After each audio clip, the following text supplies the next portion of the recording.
Shalom saudaraku kasih dalam Tuhan, kasih karunia dan damai sejahtera dari Allah Bapa dan Kristus Yesus menyertai kamu.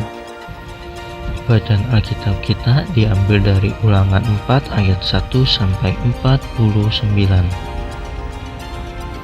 Musa menasehati bangsa itu memelihara hukum Allah.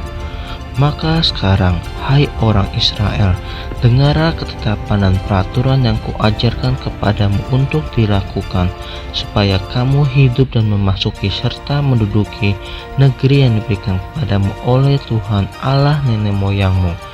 Janganlah kamu menambahi apa yang kuperintahkan kepadamu, dan janganlah kamu menguranginya. Dengan demikian kamu berpegang pada perintah Tuhan Allahmu yang kusampaikan kepadamu. Matamu sendiri telah melihat apa yang diperbuat Tuhan mengenai Baal-por, sebab Tuhan Allahmu telah memunahkan dari tengah-tengahmu semua orang yang mengikuti Baal-por.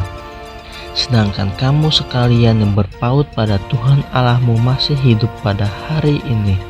Ingatlah, aku telah mengajarkan ketetapan dan peraturan kepadamu seperti yang diperintahkan kepadaku oleh Tuhan Allahku, supaya kamu melakukannya yang demikian di dalam negeri yang akan kamu masuki untuk mendudukinya. Lakukanlah itu dengan setia, sebab itulah yang akan menjadi kebijaksanaanmu dan akal budimu di mata bangsa-bangsa yang pada waktu mendengar segala ketetapan ini akan berkata, memang bangsa yang besar ini adalah umat yang bijaksana dan berakal budi.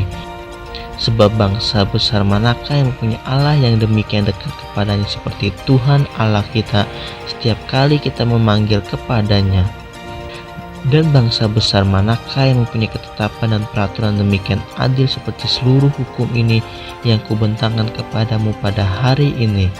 Tetapi waspadalah dan berhati-hatilah, supaya jangan engkau melupakan hal-hal yang dilihat oleh matamu sendiri, dan supaya jangan semuanya itu hilang dari ingatanmu seumur hidupmu.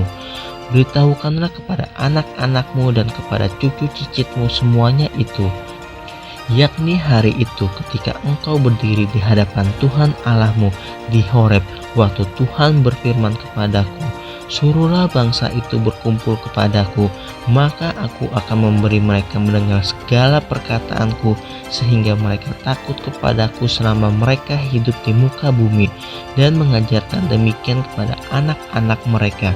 Lalu kamu mendekat dan berdiri di kaki gunung itu, sedang gunung itu menyala sampai ke pusar langit dalam gelap gulita awan dan kegelapan. Lalu berfirmanlah Tuhan kepadamu dari tengah-tengah api, suara kata-kata kamu dengar, tetapi suatu rupa tidak kamu lihat, hanya ada suara.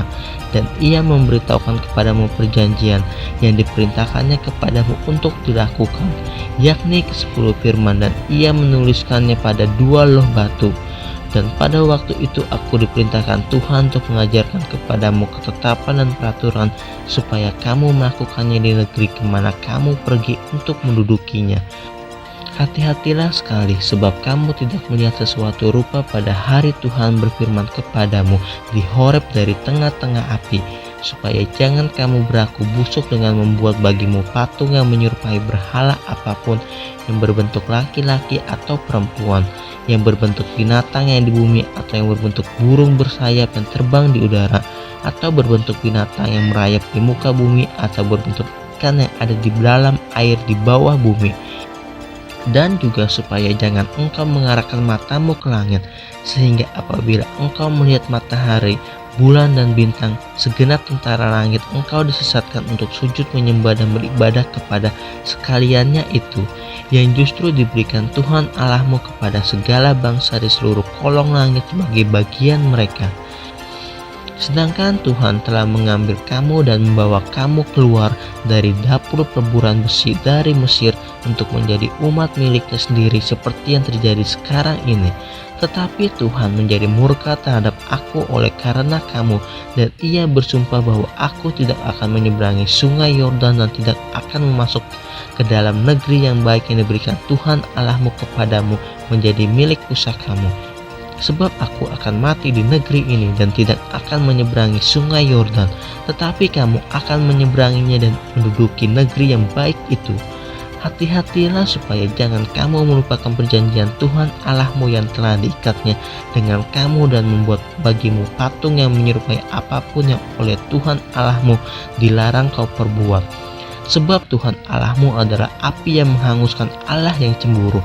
Apabila kamu beranak cucu dan kamu telah tua di negeri itu, lalu kamu beraku busuk dengan membuat patung yang menyerupai apapun juga dan melakukan apa yang jahat di mata Tuhan Allahmu, sehingga kamu menimbulkan sakit hatinya, maka aku memanggil langit dan bumi menjadi saksi terhadap kamu pada hari ini, bahwa pastilah kamu habis binasa dengan segala dari negeri kemana kamu menyeberangi sungai Yordan untuk mendudukinya.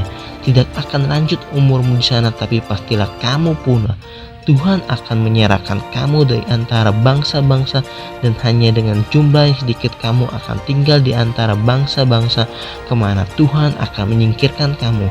Maka di sana kamu akan beribadah kepada Allah buatan tangan manusia dari kayu dan batu yang tidak dapat melihat, tidak dapat mendengar, tidak dapat makan, dan tidak dapat mencium. Dan baru di sana engkau mencari Tuhan Allahmu dan menemukannya, asal engkau menanyakan Dia dengan segenap hatimu dan dengan segenap jiwamu. Apabila engkau dalam keadaan terdesak dan segala hal ini menimpa engkau di kemudian hari, maka engkau akan kembali kepada Tuhan Allahmu dan mendengarkan suaranya. Sebab Tuhan Allahmu adalah Allah penyayang, Ia tidak akan meninggalkan atau memusnahkan engkau, dan Ia tidak akan melupakan perjanjian yang diikrarkannya dengan sumpah kepada nenek moyangmu. Sebab cobalah tanyakan dari ujung langit ke ujung langit tentang zaman dahulu yang ada sebelum engkau, sejak waktu Allah menciptakan manusia di atas bumi. Apakah ada pernah terjadi suatu hal yang demikian besar? Atau apakah ada pernah terdengar sesuatu seperti itu? Pernahkah suatu bangsa mendengar suara ilahi yang berbicara dari tengah-tengah api seperti yang kau dengar dan tetap hidup? Atau pernahkah suatu Allah mencoba datang untuk mengambil baginya suatu bangsa dari tengah-tengah bangsa yang lain dengan cobaan-cobaan, tanda-tanda, serta mujizat-mujizat dan peperangan, dengan tangan yang kuat dan lengan teracung, dan dengan kedahsyat-dahsyatan yang besar seperti yang dilakukan Tuhan Allah bagimu di Mesir di depan matamu? Engkau diberi melihatnya untuk mengetahui bahwa Tuhanlah Allah, tidak ada yang lain kecuali Dia. Dari langit Ia memberi engkau mendengar suaranya untuk mengajari engkau. Di bumi Ia membiarkan engkau melihat apinya yang besar, dan segala perkataannya kau dengar dari tengah-tengah api.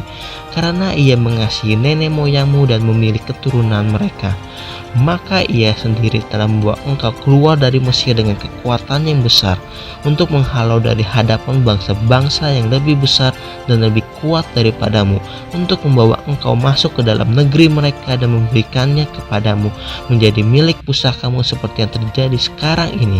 Sebab itu ketahuilah pada hari ini dan camkanlah bahwa Tuhanlah Allah yang di langit di atas dan di bumi di bawah, tidak ada yang lain.